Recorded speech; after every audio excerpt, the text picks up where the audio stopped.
It's now time for the big story. The Jamaican government has decided not to renew the Jamaica Public Service Company's all-island license under its current terms. Energy Minister Daryl stated that the government intends to negotiate new licensing terms with potential investors that are favorable to Jamaicans. The private sector organizations, including the Jamaica Chamber of Commerce and the Private Sector Organization of Jamaica itself, have welcomed this decision, citing the need for reform in the electricity sector to reduce high energy costs and also to improve national energy security.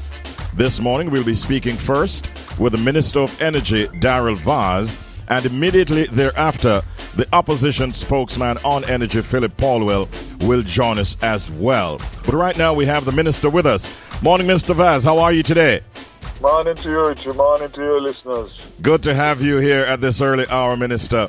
Yes, sir. Yes. What would you say are the primary reasons behind the decision not to renew the JPSCo's license, when it expires in 2027 in this particular format? So let me start by saying good morning again. Let me remind your listeners of a well-known quote which says, insanity is doing the same thing over and over and expecting different results. So the answer to your question is the existing license and the conditions of the existing license have not served the people of Jamaica well. It was a flawed negotiation of a license that benefited the licensee rather than the Jamaican people. Secondly, the license was negotiated first in 2001 and extended. We're now in 2025. That's approximately 25 years ago. The energy landscape has changed, and we need to change with it to make sure that we can have a license that will facilitate and enhance investment in renewables, which is the only thing that's going to reduce the price of electricity. So I don't have an argument with the licensee. I have an argument with the license itself that was negotiated by the previous administration, not once, but twice. So the fact that it is the first time that this government is getting the opportunity to negotiate, I want to negotiate from a position of strength and not a position of weakness on behalf of the people of Jamaica. It's as simple as that. What would you say factors like performance and cost to the Jamaican people will also or have also influenced the decision not to renew as is? Sorry, say that again? The performance of the company and also the cost of electricity. Are those being factored into your decision not to renew this current license? Certainly. So the government's aim is to create a new framework for the electricity industry, which will, number one, reduce prices, number two, improve security of supply, and number three, increase renewables. That is basically what we want to do. In this situation here, based on this current license, those things are not achievable based on the terms and conditions of the existing license. And any well-thinking Jamaican that uses electricity will understand exactly what I'm saying, because it's one of the most vexed issues in Jamaica and has been for decades. So you're not surprised that private sector organizations and members of the public seemingly are with you on this. I mean, you're seeming to be getting a lot of support from the ground. Is that surprising? It's not surprising at all. What is surprising to me, it seems that there's a section of society that is shocked at the action. These dates, July 8, 2025 and July 8, 2027, were stipulated in the existing license. So it's no surprise or secret that the government had to make decisions by this date, July 8th. We made it on the 1st of July, a week ahead, but we had no choice. We had to make a decision based on the terms of the license. If not, the license would have been renewed automatically. So again, it's a no-brainer. And the government that I'm a part of and the minister that I am always is looking out for the people. first as priority. And this is the opportunity too. And the fact of the matter is that it's very simple in everything. The people of this country have a decision to make. You're going to hear Paul will come on after this and give you a long story. The fact of the matter is that he was a part of it. So at the end of the day, how much confidence can you have that the opposition, if given the chance, would take the step that I have taken, or even negotiate as hard as I'm going to negotiate?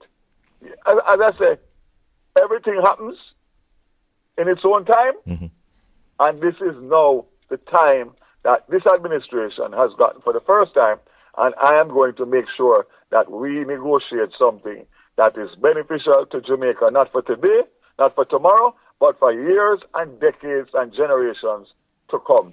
Simple argument done. All right. Now, Minister, when persons start hearing about the fact that you don't plan to renew the license as is, then they start wondering whether or not the government is planning to break the monopoly, allowing multiple players in the electricity market going forward. Is that a part of your consideration or your plan? The fact of the matter is that the studies have shown that the market is not big enough, and it would not serve well necessarily to have more than one. What we actually need at this particular point in time is one efficient, effective supplier, generation and distribution. The license is very clear. JPS has the opportunity to come to the table. I've written to them, so I give them the opportunity to respond. But the bottom line is that if the response is not satisfactory and we're not getting anywhere with the discussions, I only have 2 years. So the bottom line is that time is not open-ended, and therefore we have to make decisions. But I don't want to prejudice or prejudge what is going to take place. I give the opportunity for them to respond, and of course, in good faith, to take it from there. But what I can assure you is that the country will be kept abreast every step of the way.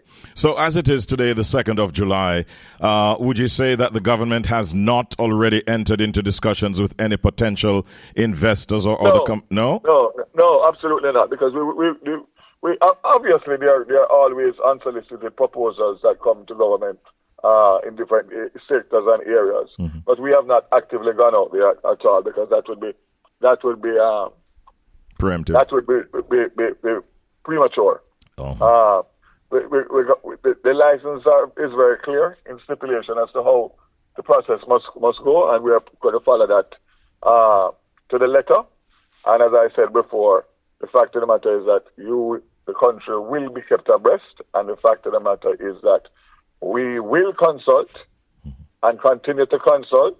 We will get the best possible team, both local and international, to make sure that when we go to the table with whoever we go to the table with, we are in a position that we can negotiate hard and tough and get the deal that we want. Yeah.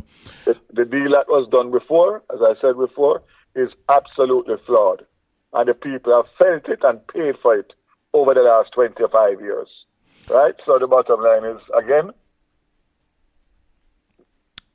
my commitment is to negotiate the best deal on behalf of the people of Jamaica, and not any self-interest or any individual or company. This is all about Jamaica.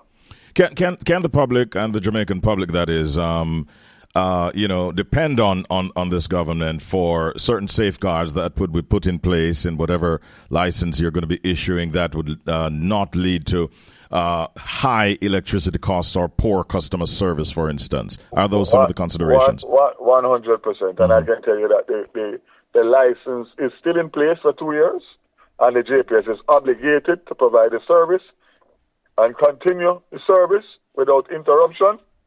So that's not something that Jamaica needs to worry about, and I'll be monitoring that very closely. And I give you one quick one. Yes. Before we part.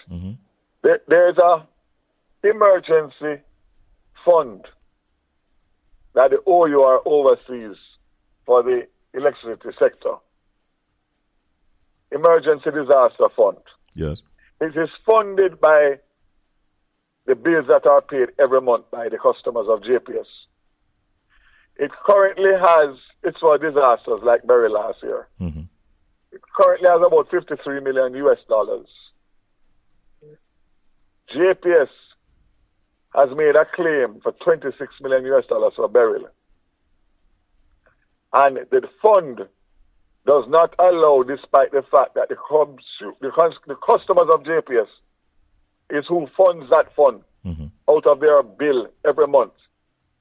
The customers of the JPS do not have any right to any relief from that fund coming out of a disaster. So if a pole falls and it falls on your fence or your wall and damages your fence or your wall, JPS claims for the pole from the fund, and you get nothing for your wall or your fence.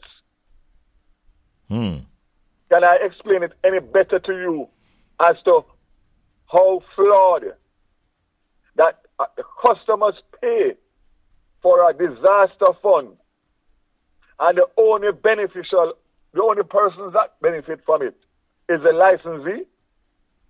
So we must pay them $26 million to recover their losses and their assets that were damaged, etc., etc. And those of us who were out of power for months, that lost all of your produce in your fridge, lost your business, lost all sorts of economic gains, and you can't claim for 10 cents. I leave with that with you. Yeah. I leave that with you to digest. That is shocking. It is absolutely not only shocking, it is absolutely unacceptable that we, the customers of JPS, pay for a fund in case of emergency disasters. And when the disaster hits, as it did last year, the only beneficial company is the JPS and the consumers and the customers who have been ravaged because of the hurricane, and also because of the length of time to recover, the JPS to recover power and restore power. And you don't have any compensation for any aspect. Well, all of that is going to change. Negotiations will start soon, you think? I want to start today. Okay. I want to start today. Well, I know you will keep the public updated, and we definitely look forward to having another conversation. I will, and the fact of the matter is that, listen, as I always say, Tom drunk but Tom no fool.